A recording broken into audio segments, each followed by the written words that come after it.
Hi, I'm Aaron Green. This is Emerging from the Light, and today I'm excited that we have our my first guest, Tara from is an American living in Germany, and she's going to share her spiritual experience with us today. So Tara, can you go ahead and share your experience? Well, first of all, I'd like to say before I get into the NDA that I always had an intensely strong connection to the other side. So as a child and growing up, I always had intensely strong connection. I actually felt the other side more than the human realm. And I had a very tough time getting grounded in life because I kept thinking, if you are very connected to the other side and you ask a question, you get the answer.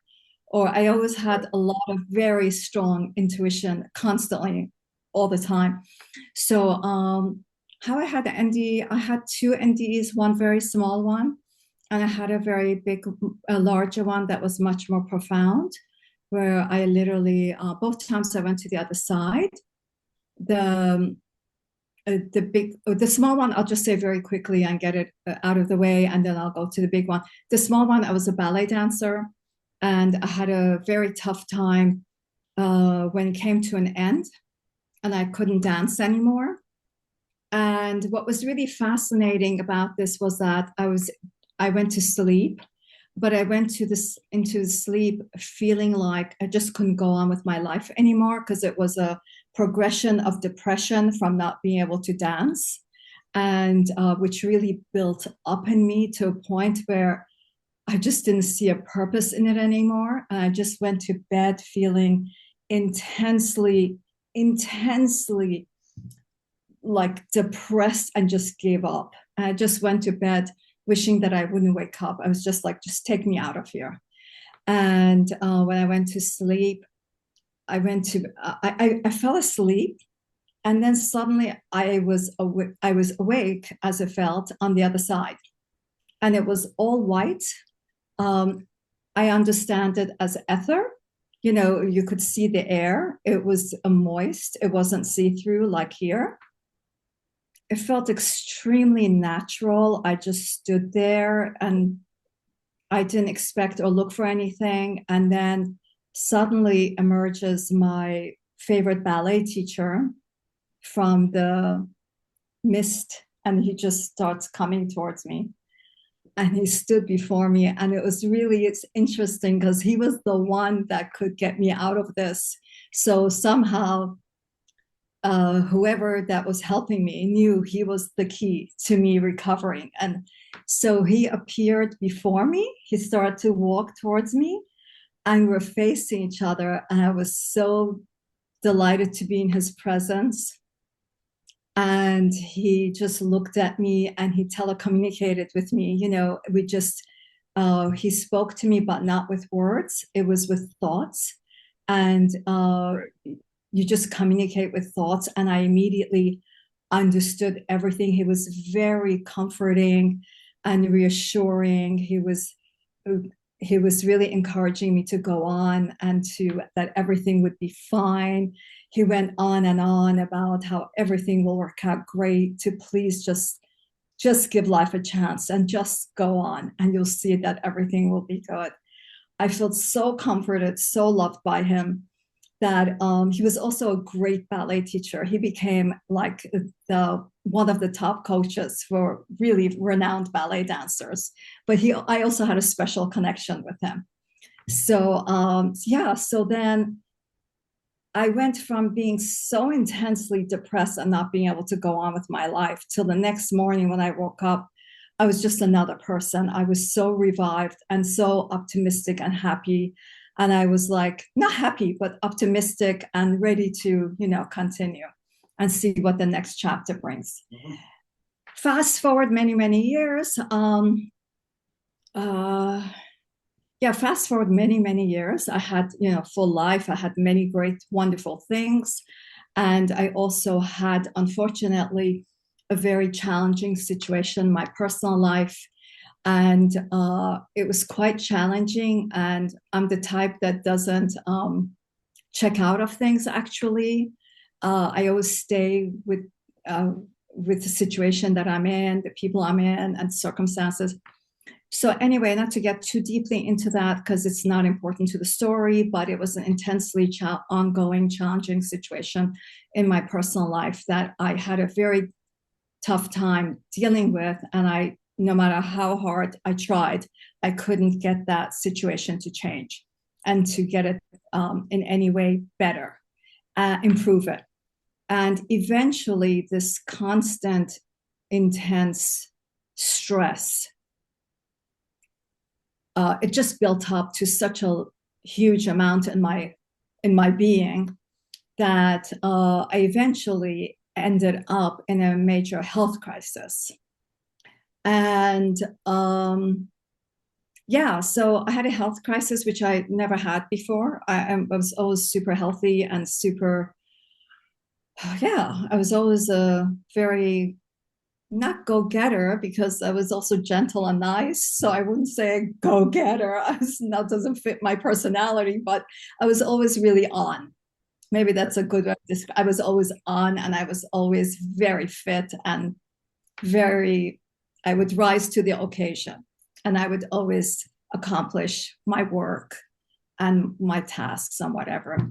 But anyway, so that intense stress and pressure built up so much that I eventually came down with a major health crisis. And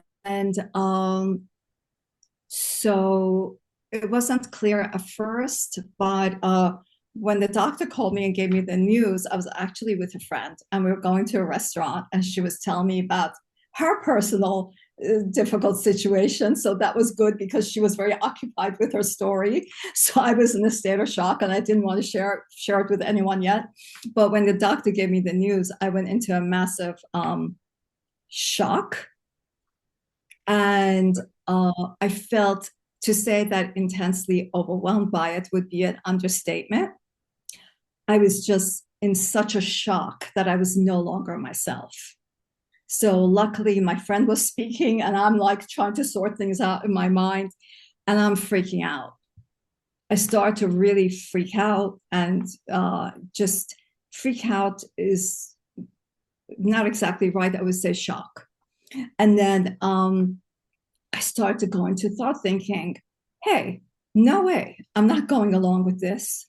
This is enough. I've had enough challenges and I've had enough, where is my reward for all that I've done? Because I've done so much for other people too, not just career and this and that, but I've always been so helpful and kind with other people that were in difficult situations. So I just took this very, very personal. I felt like it's a betrayal from the universe. And also I wasn't ready to take on a health challenge. It was just overwhelmed me. And it overwhelmed me to the point where I just went into a major crisis. And I just got into the zone of, you know what? I just have had it with this. I'm done.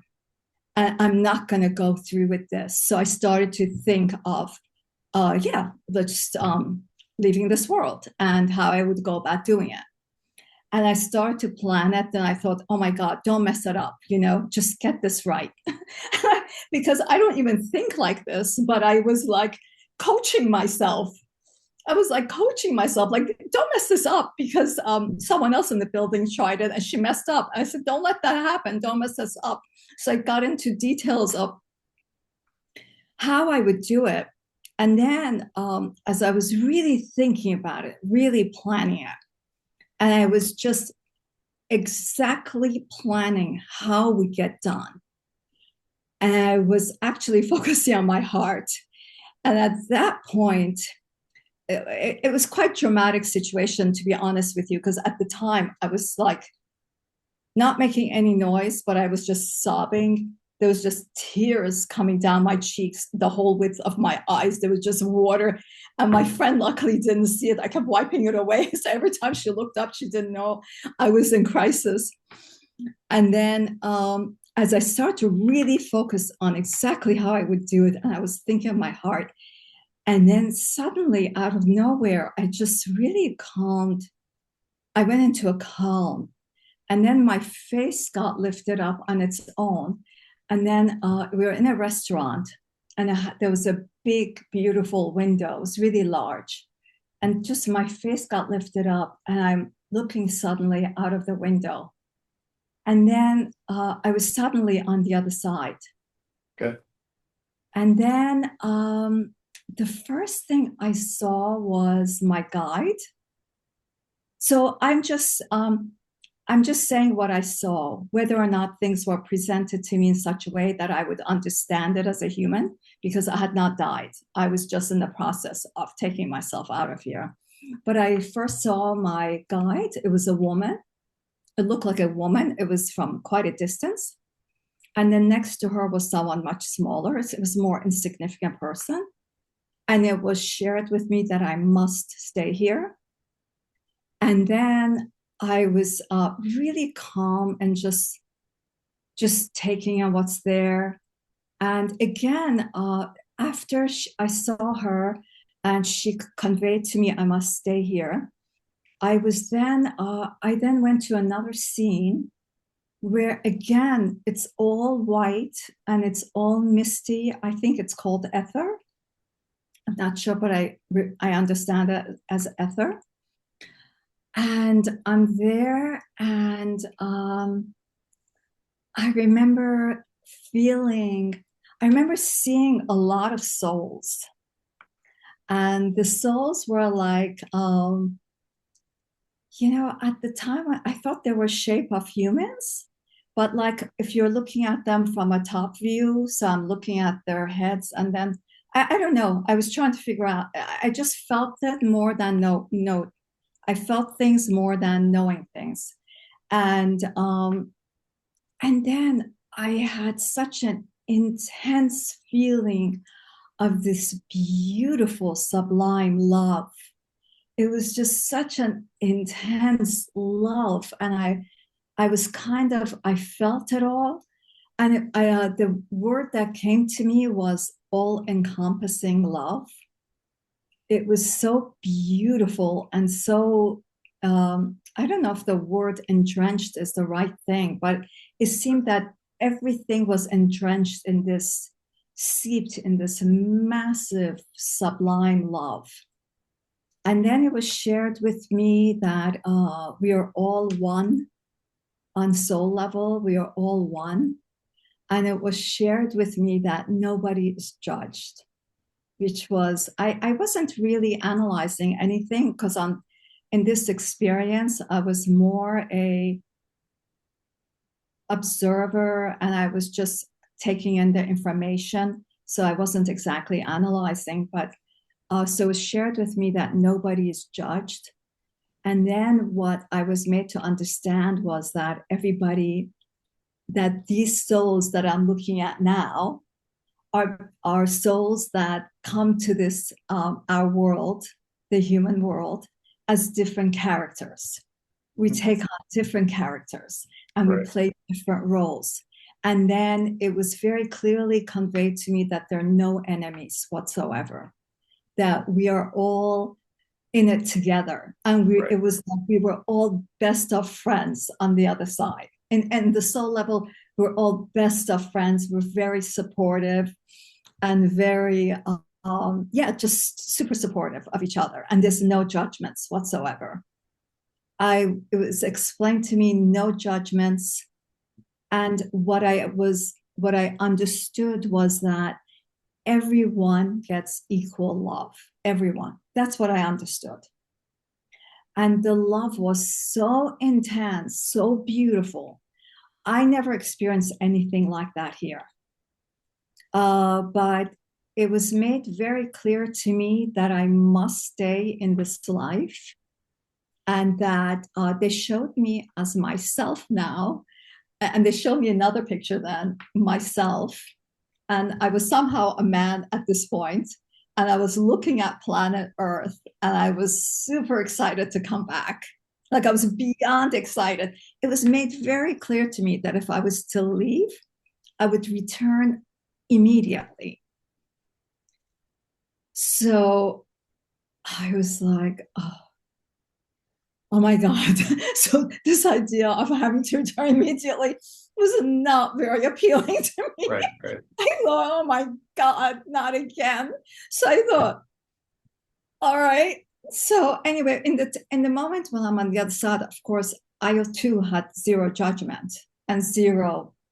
I had zero judgment. I had zero analysis of any kind, and just was taking it all in. And then the love is what really stood out, and what stood out for me that was that nobody's judge. And I really, really, when I was looking at the souls, I really understood. Wow, we're just. I could see what we were before we come to this planet. Right. That was I'm looking at these people and I'm like as these souls, and then it was like, yes, we become different characters and we make these stories on this planet Earth. But they didn't specify planet Earth. They just said, when you're not a soul. And yeah, you just play different characters, different stories. And yeah, so you have this story that's very realistic, but actually, this is who you really, really are here. This is who your real existence Right. is, this soul that's intensely loved and unconditionally loved. And every single one of these souls are the same, and that we're all in it together, that we're all one, and we're all equally supportive and loving towards each other. It was really quite a transformative experience. And at the same token, when I wanted to stay there, it's obviously, and why wouldn't I choose to stay there, having that magnificent experience? And then I slowly came out of there, and then I thought, oh God, all right, I give in. I'll stay here. Oh God, I'm like, why do I have to go through this? So I thought, fine, I'm willing to stay here and go through it all and see what the next chapter brings. So it was interesting. I think my connection to the other side always, I can't say always, but in very critical moments, gave me like very strong guidance. Very strong guidance that was very difficult to miss. And that gives you like, well, I want to say choice, but on the other hand, it's like logically, you kind of know what you have to do. It's like you wouldn't choose the one that's obviously not such a good ending. Right. Yeah, so I found that always very fascinating, the connection to the other side and this guidance that we humans have, and this intense, I guess it depends on each person, I don't know, but I had intense connection to the other side. And that was always so lovely. I always wanted to be there. I was always saying to the universe, why do you have me here? It's so obvious I belong on the other side. It's like, because I used to always have like this intense connection to the, I don't know what's the right word, cosmos, other side, spirit world. Spirit world is what comes naturally to me. It's such an intense connection. I just was like, my communication was usually, of course, I never shared this with anyone because it's something that happens within you. So it's not something I go tell a friend or a family member. It's just something so strong that it's just such a big part of you that just happens automatically inside of you. But yeah. So yeah, that was always a guiding force in my life. I can't say I always follow the guidance either. There were times where I had clear guidances, and I somehow my human mind would be like, well, let me see, is that correct? Let me just see. Sometimes I would go the other direction, and it was not a good idea.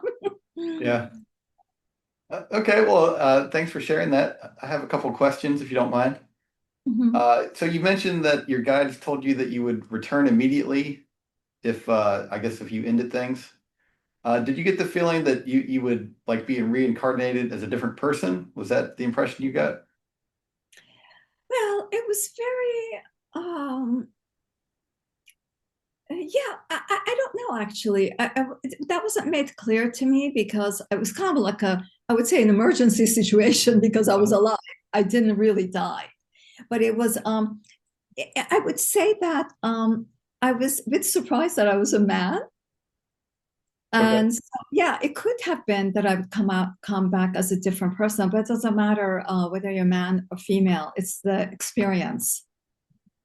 So Right. it could have been that I would come back as a different person, and I'm not even sure that would be consequential. It would be make such a big difference Right. because Right. if the experience and the challenge is the same level, Yeah. Okay. because I guess in humans as a soul, we don't really have a gender, right? Right. Yeah, that was my experience. That That was your experience? yeah, the gender is just part of the human experience, but it's not on the spiritual side where we don't have a gender. Yeah, I mean, yours is interesting. You even have the pre-birth memory, which I didn't have, but as a child, I was a very curious child because I used to always say, I used to have this inner talk with God, whatever. God, for me, it's God. So I used to always say, I was very young, since I was quite young, before I would say 4 years old. I would say, I know I'm from my parents, but tell me the truth. What's the real Right. story? Where do I really come from? I said, I don't think it was that. I would always say, why did you take my memory away from me? Who am I really? Right. So, but I never got the pre-birth memories that you got. So I Right. didn't get that. But I didn't speak till I was after I turned 4 years old. Because all my communication was really to the other side. When I want to know something, I would ask a question. I would just get guidance. Yeah. I can't describe it very well, but I was so intensely connected to the other side. I used to look at humans and then wonder, what's wrong with these people? Why are they speaking? And I would say, why do these people speak? That's so odd. If you really want to know, I would say, but if you really want to know the truth, you're not going to exchange it in words. You're going to Right. tap into the spirit world. You're going to ask a question. You're going to get the answer. Right. So, why would they choose to speak? My father thought I was mute. So he said, maybe she has a speech problem. So he took me to the doctors to see if I have a problem. I can't speak. And then something happened after the age of 4. After the age of 4, then I started to speak a little bit. Okay. Yeah. Then he was like relieved. He was like, my kid is not mute. Oh, good. Yeah. So I had another question. When you were having this experience, did you feel like time worked differently when you were on the other side? There was absolutely no sense of time.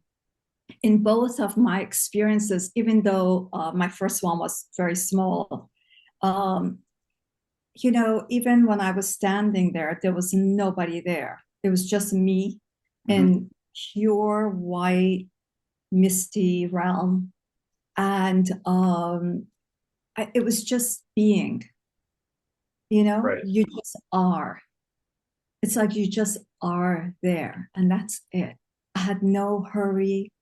I wasn't asking, so why am I here? I wasn't asking anything. There was no time. There's no time. I Right. don't feel there's any time. There's no urgency. There's no must. There was no must. I just was there. Right. You know, Okay. What would you say to someone who's afraid of death? Funny enough, I was never afraid of death. Never. I think I was always afraid of the process of death. So it's like I will have my personal talk with God and say, just make it very easy on me, okay? But death, actually, you're talking to someone that always prefer to be on this other side than here. Right. So I can't believe there's anything but love. And so what I understood when I was there, for me, this intense, it's indescribable love, this intense, beautiful, sublime love. I understood it as God. I understood that as God. And if I'm being taken there as I am wishing to end my own life, so clearly that's what's waiting for us on the other side. Right. Okay. I cannot believe that anyone will have anything but this intense, beautiful love. Not to say that you shouldn't do, I believe you should always um, do things in the kindest, best ways in society and in life. That's my personal belief. That's how I've always tried to lead my life. And I believe that's how we're supposed to live. But I believe that everyone will be received into love. Okay. Um, and one final question. Do you have any parting words of wisdom or guidance for how people should live their life or what's important uh, about life and how we go through it?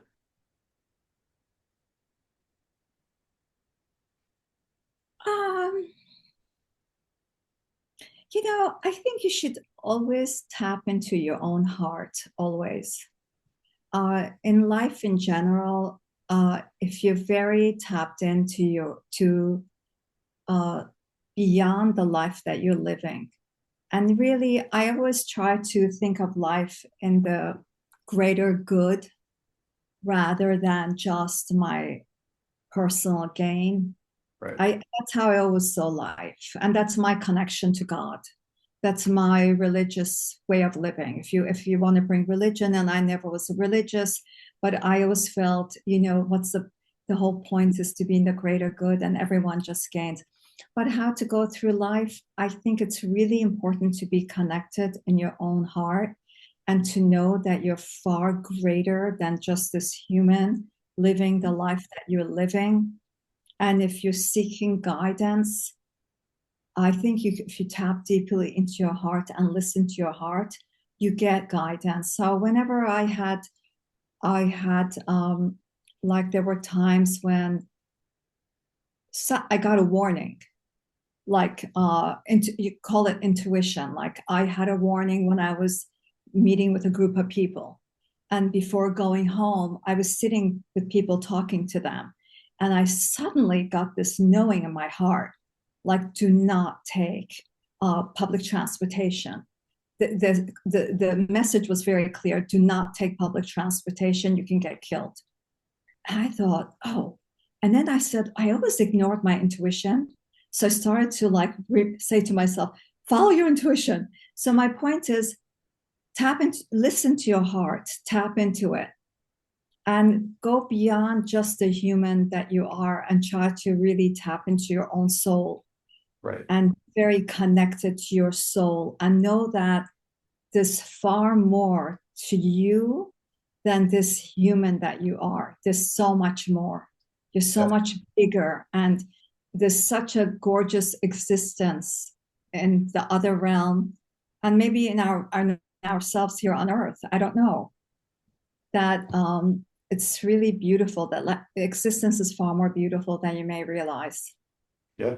Okay. and just really tap into your heart. All right. Well, do you have anything else you'd like to say, or do you want to share any contact information if anybody wants to get in touch with you?